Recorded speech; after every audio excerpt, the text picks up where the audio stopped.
can do it, Laura. After all, you're a Croft. I don't think I'm that kind of Croft. Sure you are.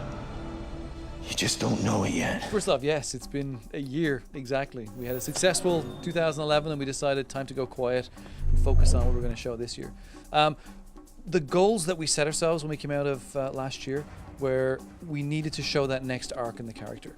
We was very keen to sort of show how this young 21-year-old girl landed on an island, naive, young, you know, interested in exploration, but thrust into a situation which she did not expect to be in. And then we want to get to the action adventure, Lara. We want to get to that hero. We want to get to that girl that everybody kind of puts the controller down and goes, that's Tomb Raider, that's Lara Croft that we want it to be. But you have to have this piece of content in the center that allows you to be able to understand how she's become this person. So this piece of code that you saw today is very important to us because we set the building blocks of a character. Last year we set the building blocks of a world. Now we give you the tools such as the bow, the prying axe, and also the fact that she meets other people. So personally she's evolving as well. Please come and get me. Easy. We're regrouping at my location. The characters are very, very important to the experience. In a way in which we've analyzed and pulled apart Tomb Raiders of past. 15 years of making these games, you start to understand the character that you have. And as we all know, she became a caricature of herself of late, right? In Underworld Anniversary. And when she interacted with people, it was done in almost a sarcastic way, an arrogant way. I have money, I can do what I want. And one of the ways in which we sort of said we need to portray the evolution of our character in reimagining it and taking her back to that day one is that she has to have a personality. We put her on the island, a persistent island, and she has to interact with the same people. No longer can she get in her boat or plane and fly from Miami to Barcelona and off to wherever else next. Now she has to interact with people. And it's a very important facet for us to have characters on the island because it shows something in Lara which you have never understood before and never seen before. And having one person is not that fun, right? So Roth is he's a mentor. You get to see a side of Lara when she interacts with Roth, but over time you'll see a very different side as she interacts with the 3 or 4 other characters that you saw today.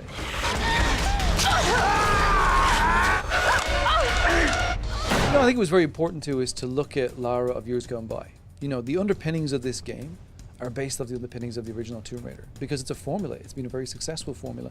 But much like other franchises that have been very successful in reimagining themselves, as we mentioned before, Batman Begins, you watch that movie and for the first third you're like, who's this guy? What's he going with Ra's al Ghul and he's going up into the mountains. Now all of a sudden he's got Morgan Freeman and he's got a mask. To us, we want to take the player on a journey where they will get back to a Lara Croft that feels relevant to today, feels relevant to our audience, and you have an emotional attachment to her.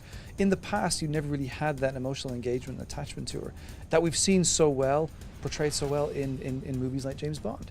So for us, we're not trying to wipe the slate clean and say, this is not the Lara you used to know. It's very important to us that those iconic moments that you experience throughout the game that help set the foundation for Lara are ones that you will remember. And when you put the controller down, as I said, you'll feel like that's a Lara of these ages. She still has the underpinnings and the formula that made her so successful, but it's just put through a different filter, a filter of today. I'd finally set out to make my mark. So hunting at this stage of the demonstration is more about the sort of next step of her character. She gets her bow. You saw she was a little bit clumsy with it. She didn't make the kill the first time when she went after the deer. Really, it's sort of that stepping stone of progression all the way through. It will become a very important tool as we go through, but you won't need to go around and kill deers constantly. That was a way for us to teach you the importance of how to improve your skill, how to improve just your balance and your ability with this bow, what it means to keep arrows in your sheath and back. So to us, going through those experiences in this particular instance is just a way to grow the character. You'll be able to kill harvest animals as you did with the deer to be able to grow your XP, and we'll talk about a little bit later on about what that means when you play through the game. But you won't come back into a scenario where you'll be forced to say, hey, it's hunting time. You've done that experience. You've learned what you need to learn, and we take the character to the next level to take that bow into other places. One of the things that were very important to take a step back is that what you see on the screen is something that we can talk very clearly to, and we don't set the bar by saying here's what's going to happen in 6 months time. We sort of say, hey, here's what you see, here's what we want to explain. It's the character arc. So with skills and with gear, it's very important that we set those sort of pinnings of the foundation to say she's got her bow, she's had to kill a deer. You've seen them improve. What that means later on we'll start to show you when it gets into sort of the cool, maybe combat, maybe sort of more adventure paced beats. But right now it's about how we're going to evolve the character over the coming months that we're going to present this game to you all, is that you see the evolution of her, and it has to be done in sort of little steps.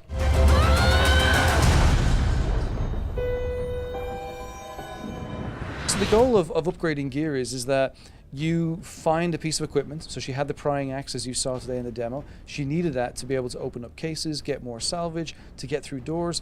But over time, that's not strong enough. She needs to get something a little bit stronger. So we gave her the task of going around and trying to break open some casks and salvage some better parts, which once she gets enough parts, she gets to come back to her base camp and improve that.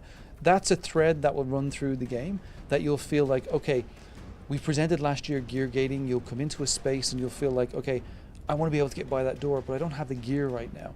As you progress through the game, you'll go, hey, I now have that tool.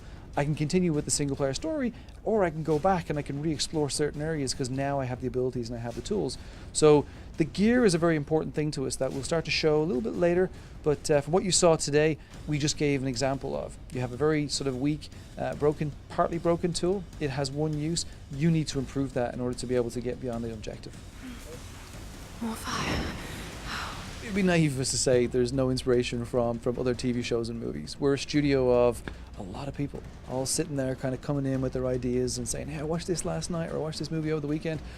So when you put all those ideas into a melting pot, you come out what we've got today. I play the game and I can pick out certain moments that I feel I remember seeing that in a movie, but it's slightly different.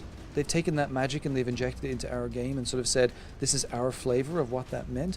A lot of them are emotional moments where we want to be able to sort of make the hair stand up on the back of your neck, or have those iconic moments that people feel, I've seen that. I feel like that's something that I've been down that path before. I know what it means. So when we look at whether it be movies like James Bond, the reimagining of that character, whether it be Stallone in Rambo with sort of what he had to do to survive, or even through Lost, we look at that and think, that was a blank canvas. Much like ours, it's an opportunity to be able to do so much more. We've taken the island and the opportunity to have this island to be able to evolve a character which is very dear to our hearts. We want to see her progress and grow.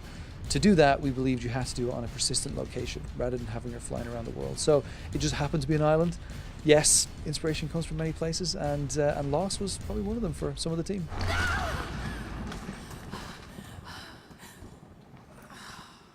First off, yes, there's always that first step that you're scared to take. We did a lot of research. We had a lot of soul searching. We pulled apart, as I said, the pillars of the franchise, and we kind of said, hey, where do we take it next? One of the factors that kind of held us back is that we constantly had a game that was T-rated. And we were like, well, how do you shoehorn experiences into a T rating? And especially when we moved into a space where it was about emotion. You can't portray the emotion of things like survival, having to kill for the first time in a T-rated space. So as we started to look at how we wanted this franchise to evolve, we had to start breaking some rules. First was, we're going to make it more mature. It has to be. In order to tell a story of a character and their evolution to become that action-adventure hero we want it to be, you can't do it with kid gloves. So it was very important to us that we were willing to take those risks. And the top guys in the studio, from Daryl's, myself to Noah, we really felt this is the chance worth taking. It's something that we feel like we're going to be rewarded for, but if we're going to do it, we have to do it right. And as you play through the game, it's not like there's going to be tons of F-bombs. It's more about you'll come across experiences and you'll feel like, I could not have experienced that in the same way if I had have done that with the kid gloves of previous Tomb Raiders. And it's very unique and something that I'll remember for a long time. Do you think any longtime fans who associate Lara with just the girl with big boobs who's hot will play this game and be like, what is this? So I say yes, because we spent a lot of time talking to them, and Megan Marie, who's our community manager, came on board after she wrote the story for Game Informer. She's one of the biggest Tomb Raider fans out there, and Megan has spent a lot of time over the last year talking and engaging with a lot of the fans from around the world. We've had a ton of praise for the direction that we're going in. Of course, there's always going to be hardcore fans, no matter what you do and what you work on. I'm still a hardcore fan of the original Batman. Probably shouldn't say that, but I am. But when I look at the fans out there, they're the ones who support us. They've come back with sort of messages to Megan and, sort of the support of keep doing it. You're taking that risk and we're willing to sort of see it through. Even down to the fact that in a couple of days, Megan's got 14 of the world's community ambassadors flying in and she's going to entertain them for a few days. They're that excited to be a part of this journey. So yes, the community love what we're doing. But of course, as I said, as with anything, there's a lot of fans who love what we used to do and what Core used to do. And the games are still available to play. That's what's great. When life flashes before us. You're right in terms of the detail. We spend a lot of time getting it to the polish that you see today. We hit alpha a couple of months ago, and we can play the game from start to finish. And when I say you can play the game from start to finish, it's in the quality that you see right now. And our goal is to spend the next sort of 8+ months. We've announced that we're going to be in early 2013 to really sort of set the bar and going in and looking at story, making sure that each little experience is kind of extruded to the most that it possibly needs to be.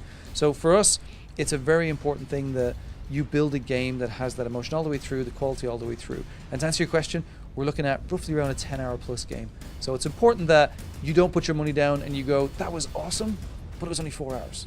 That's not what we want to be. We've spent a long time getting the game to where it is, and we made a decision just last week to push the game to a time where we believe that in order to hit that quality bar all the way through, we don't just want to push it out the door.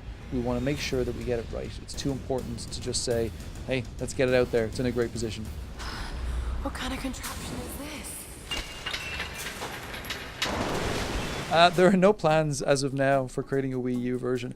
And I think the reason why there's nothing in the works right now is because, one, when we started making the game, it wasn't announced and it wasn't out there.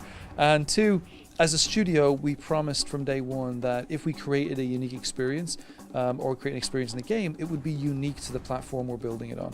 So right now, we haven't looked at the Wii U. We haven't spent any time sort of delving under the hood to see whether it was a possibility. Our focus is firmly on the 3 platforms that we set out to on day one.